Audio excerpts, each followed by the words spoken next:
juros e maior o prêmio.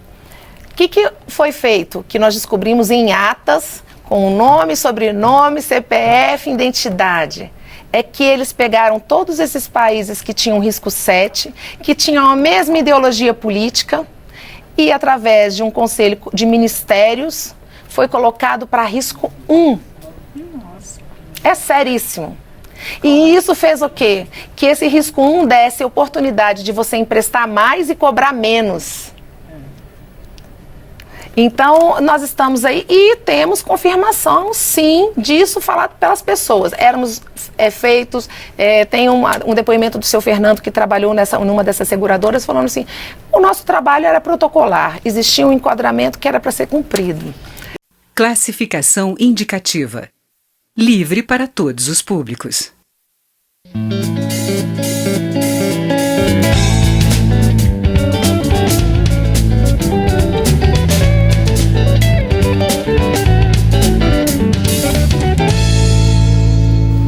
Olá!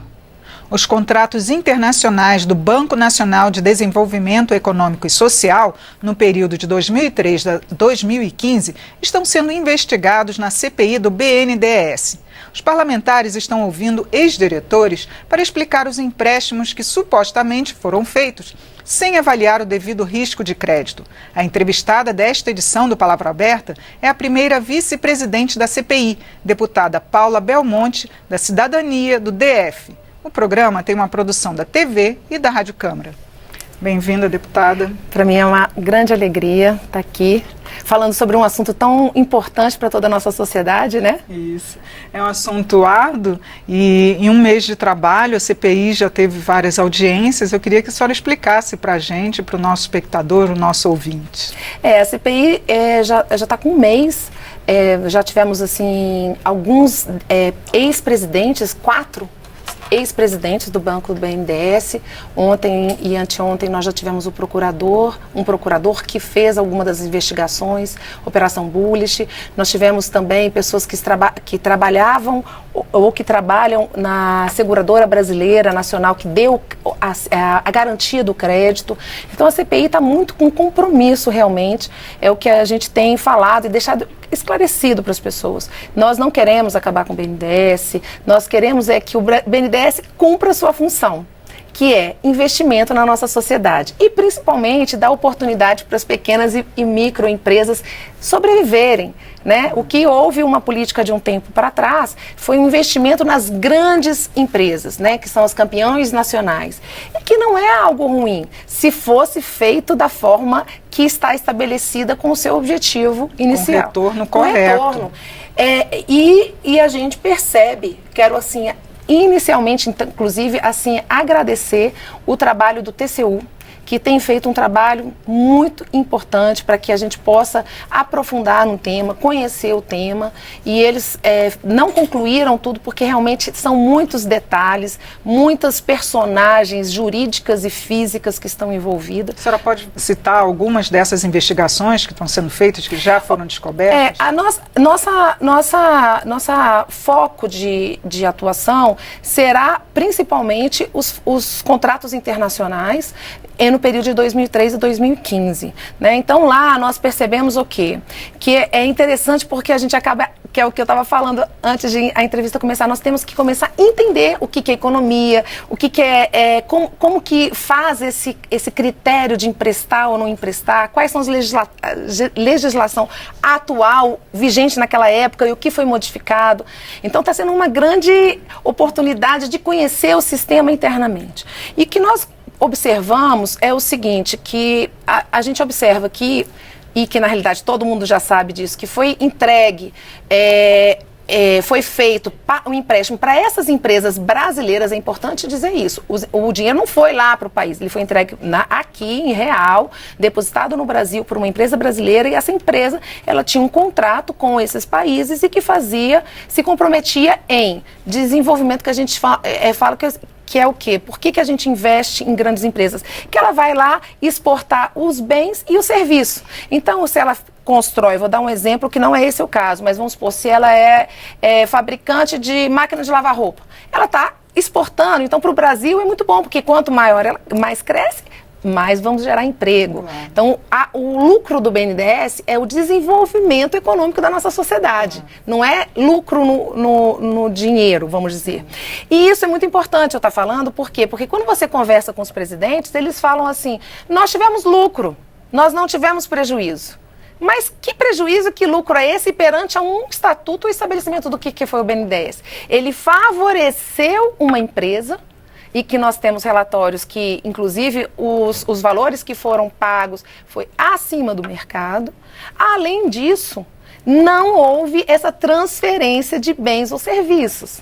E nem o volume de emprego esperado. Né? Não, nada disso. Inclusive, tem contratos, para a nossa surpresa, contratos que foi financiado, mas a obra já tinha acontecido 1 ano. Muitas irregularidades que precisam ser realmente até punidas. Né? Punidas. E o que é interessante, Regina, é assim, a mudança da legislatura, porque nós temos vários órgãos e nós temos aqui, que isso é um padrão internacional, todos os países, eles são, vamos dizer assim, tem um certificado do seu risco para investimento. Isso é muito importante, de uma forma geral, para quem uma multinacional queira vir para o Brasil, ou o Brasil queira investir em algum lugar, então a gente sabe qual é o risco daquele país de investimento. Então, assim, é o risco país que chama. Ele é determinado pela OCTE. E aí, o que acontece? OCTI.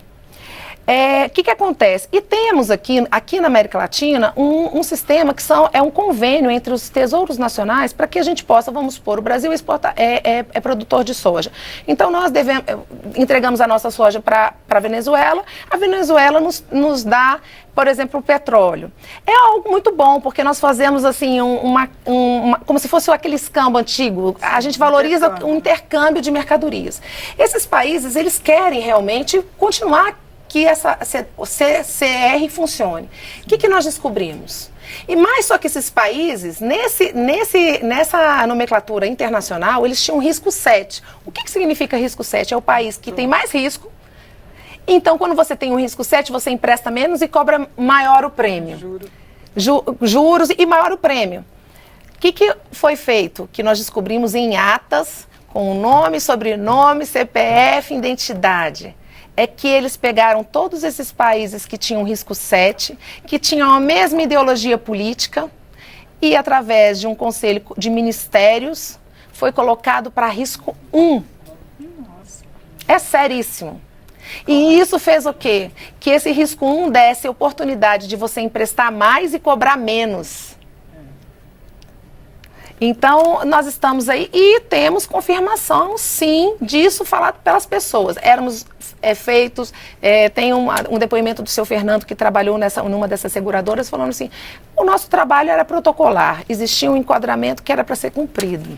E nesse caso, a CPI vai apresentar a proposta de punição para essas condutas? Nós temos, o objetivo é que a gente conclua e faça instalação de inquérito para que seja ministrado que seja conduzido pelo Ministério Público, né? Então a CPI tem como um princípio, e isso eu vejo um compromisso de todos os parlamentares lá, destacando aqui em especial o presidente, que é o deputado Macris, o relator, que é o deputado Altineu Cortez, todos nós. Eu estou como a primeira vice-presidente, nós temos um delegado, delegado Sansterson, que é também segundo vice-presidente. Nós temos o deputado Kim, que é o terceiro presidente.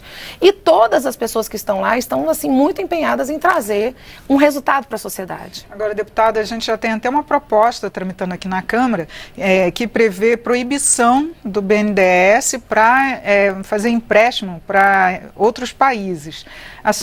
Como a senhora avalia essa proposta? A senhora acha que é válido, que deve realmente fazer essa restrição? Pois é isso que é importante deixar claro, porque como são vários termos aqui, até eu estou aqui aprendendo tudo isso, as pessoas ainda não compreendem. O BNDES não fez nenhum empréstimo para nenhum país.